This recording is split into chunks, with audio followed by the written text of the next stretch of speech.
Hello and welcome to another book review. This week I'll be reviewing Scott B. Smith's A Simple Plan. I read this book on audiobook, so I don't have a cover to show you, but I'll go over a little bit about the author, Scott B. Smith, touch on the basic premise of the plot. I won't go too deep into any kind of spoilers. I'll give you just a real brief overview of that. And then I will go into what I liked about the book, what I didn't like about the book, finish it off with some recommendations of people who I think would enjoy this. So to start off, Scott B. Smith is an author known for this work as well as another book called The Ruins. I've now read both of them. This book, A Simple Plan, I believe came out in the early 90s, 92 or 1993. He also garnished an Oscar nomination for writing the screenplay, and that's really what turned me on to this book. Is I've never got a chance to see the movie, but I believe I read the basic premise of it and was really interested by it. So I say all that to say he's a fairly acclaimed author for only having written 2 books. I did enjoy The Ruins a little bit more than this book. I'll talk a little bit about that later. Simple Plan, as far as genre, is very much a dark comedy, a crime thriller. It's more of a crime novel, I would say, than a dark comedy, but there are definitely some darkly humorous moments in the book. The Ruins is more of a horror novel. And like I said, I'll talk a little bit about both of those books more towards the end of the video. A brief overview of A Simple Plan. I'll just give just a real sketch of a premise. 2 brothers living in rural Ohio, small town Ohio, who are somewhat estranged. They're on different life paths, really. One of them works at a feed store doing back office work, and the other one does construction work when he can get it, but is for the most part unemployed. I believe they're in their late 20s, early 30s. Their parents pass away, and so there's really not a lot tying them together. One of them is married and one of them is not. But on one day, they both, along with one of their best friends, stumbles across an airplane containing $4 million, over $4 million in cash. And that's basically the start of the novel. That's the kind of the hook to get you into it. And that's actually, for me, one of the best parts about the novel.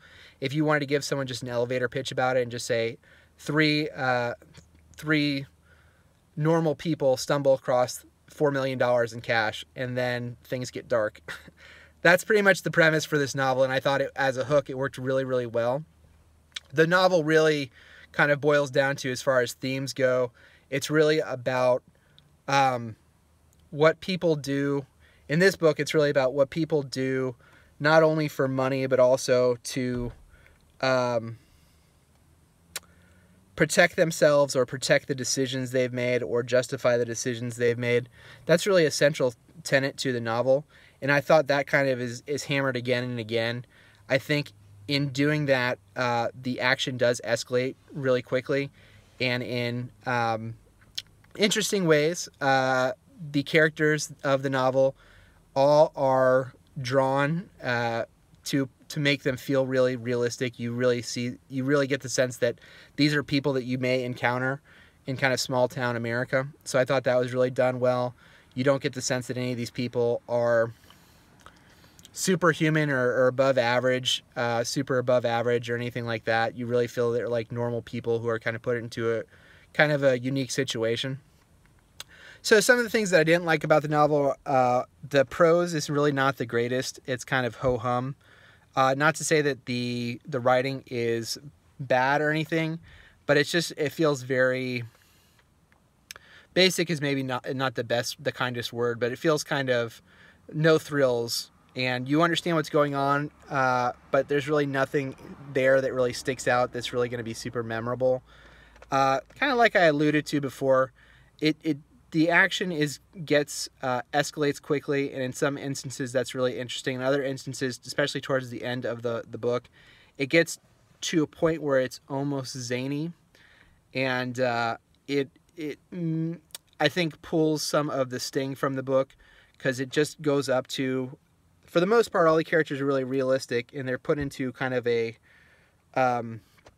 unrealistic scenario in the sense that it's unordinary, I guess is a better word. Kind of a unique, unordinary scenario. And for the most part, they act like normal, everyday people would act. But then as the story goes along, as the action escalates, they get put into kind of more surreal situations is, I guess, a way to put that. And it kind of goes almost to the point of parody towards the end. The book is very bleak. It is not, I wouldn't recommend it for anybody who really needs happy endings and hopeful endings and things like that. Especially the second half. The second half of the book, it feels like this novel in a lot of ways feels like two books in one. The first half has one feel, and then the second half, in my opinion, has a different feel to it, just due to the actions in the novel. So it starts out as one thing and kind of becomes a second thing. And I like the first half a lot more than I like the second half. But yeah, so I mean that's really the book. If you are someone who needs a hopeful ending, or you need your novels to be kind of escapist and have like good moral messages, this may not be the book for you. In addition to that, I personally didn't find a lot of the characters to be very likable. A lot of them act in very selfish is a kind way to put it, ways. And my biggest problem with that is there's maybe only one or two characters who act in a selfless manner or a less selfish manner. I would probably describe it more as a less selfish manner. And I realized that kind of ultimately the theme of this is really, what would people do if they're put in this situation, and kind of the veneers of morality are kind of thinned out a little bit. How would people act? And that's kind of what the book is about. And I think he has a very strong viewpoint on that. And to compare this again to the other book that he wrote, The Ruins.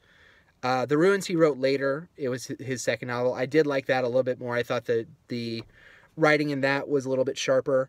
And I think in that, it's a similar theme of a book, but to me it works better in a horror setting.